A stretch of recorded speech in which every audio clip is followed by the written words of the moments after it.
সরকারের পালাবদল হতেই শুরু বেআইনি দখলদারি উচ্ছেদ। আগাম নোটিশ দিয়ে চালানো হচ্ছে বুলডোজার অ্যাকশন।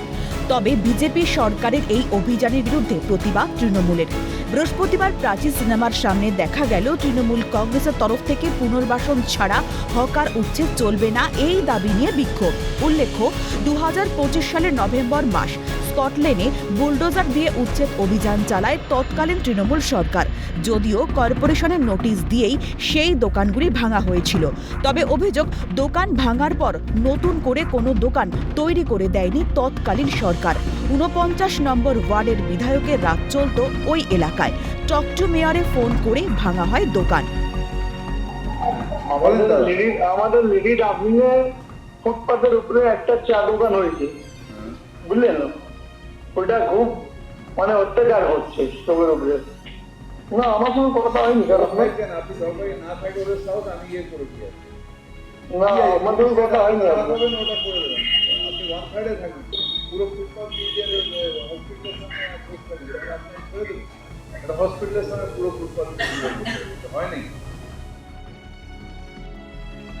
তবে প্রশ্ন উঠছে, তখন কি পুনর্বাসন হয়েছিল? ব্যবসায়ীদের কথায় পুনর্বাসন তো দূর, রীতিমতো হুমকি দেওয়া হয়েছিল দোকানদারদের।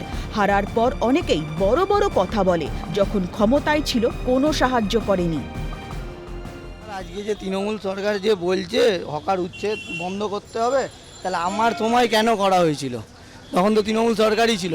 তাহলে তৃণমূল সরকারের লোকেরাই এই ওয়ার্ডের যুবর সভাপতি আর এসটি সেলের সভাপতি অভিষেক দাস আর দীপু ওঝা দুজন মিলে আমার এই দোকান এমএলএর মদত দিয়ে, তারা আবার টক টু মেয়রেও ফোন করে, সেই ভিডিও আমার কাছে আছে, টক টু মেয়রে ফোন করে আমার এই দোকান তুলেইছিল।